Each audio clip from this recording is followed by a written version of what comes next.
This will be our final flatbed video of all of them. This is the last one. This is taking up the last footage and everything that I had on my phone and all. If you'll notice in the bottom left corner, that's my buddy's truck. He's taking the toolbox that we took off the trailer when we sold it, and he's going to use it on his truck. I'm glad that he can use it. I'm glad that it's got a new home, because that was quite an expensive box. You know, just like everything we did with the flatbed was quite expensive. Most of you know that we sold our flatbed a little while back. I kept that box because we made it, and I kept a whole bunch of equipment. Well, my buddy Mike, praise the Lord, has bought some tarps and some equipment from it, and it helped him out, and it helped me out to get some money back out of some of my equipment. And then I had sold a set of tarps to another guy in town, but we're down to just one toolbox, the one that we never put on because it was going to go on the headache rack, and some ratchet straps, some 2-inch ratchet straps, and some bungees. That's about all we got left. And I will not try flatbedding again unless I have a super huge company and money to blow, because that's all it seems like I did was to blow money. But one good thing about that trailer we had, I never had to put tires on it. The tires did really good on it that came from Ryder. That was helpful, and it held some heavy loads. It really did. But flatbedding is a different animal than dry van. Flatbeds, you have to be delivering usually by 3 o'clock in the evening, or picking up by 3 o'clock in the evening. You're not doing anything overnight, but maybe driving. You're not going to be getting weekend loads like you do dry van. I mean, dry van, you can run any time of the year you want to. And what you're seeing is some pictures of some of the equipment, chains and corner protectors and such that I've got, that I put on there for y'all, just to show you some of the equipment that we had to have. And, you know, my buddy Mike, he just got him a new set of chains for his ride, because it opens up a little bit more freight and a little bit more money for you when you have all the equipment needed. You know, chains, binders, tarps. You got different size tarps. You know, you can do a 4-foot, a 6-foot, a 8-foot. You can do a 1-piece, you can do a 3-piece or a 2-piece set. You got different types of bungees, different lengths of bungees. There's so many different things that you need for your truck.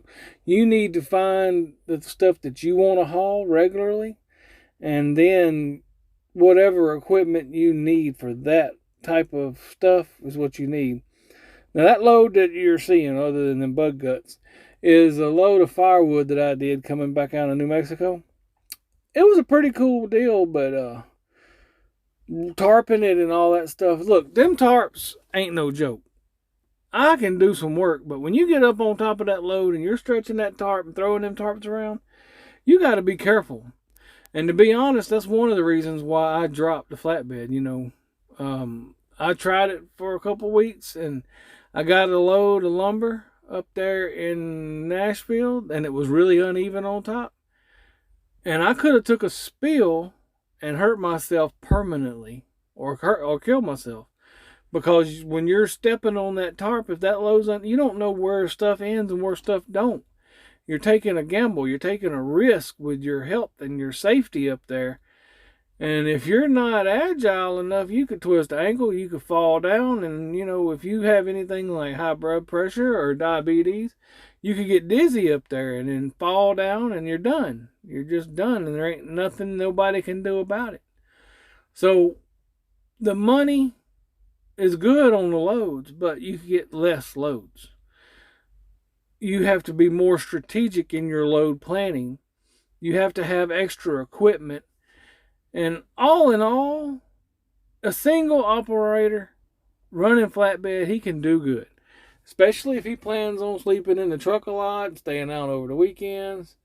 He can do really well if he plans himself out, especially during spring and summer. But, you know, we're coming into winter now, and the volumes have dropped way off, and ladies and gentlemen, you need to really do your research before you just jump into something like that. And that is one of the things that has kicked my tail this year is I tried a couple of new things when I shouldn't have been trying a couple of new things. I should have stayed with what I knew and just banked the money. But, you know, in life you live, you learn, you try things. And, well, this year, between all that's happened, I've really got my tail handed to me. But that's all right. Ain't nothing gonna slow us down. We're gonna keep on going unless the Lord decides to take His hair truck from me. It's gonna happen, and we're gonna keep rolling. But yeah, flatbedding, I'm done with it. I hope and pray I never have to stretch another tarp as long as I may live. You know, God bless you guys that do. It's just not for me. You know, it's not something that I feel safe doing. It's not something that oversized people should be doing. You know, I can do it, but you know, if you fall, just because I'm oversized don't mean I'm gonna bounce. You know what I mean? Anyway, ladies and gentlemen, that's it for flatbedding, and we'll be having some more videos coming at you. God bless, and we will catch y'all on the next ride. Catskill.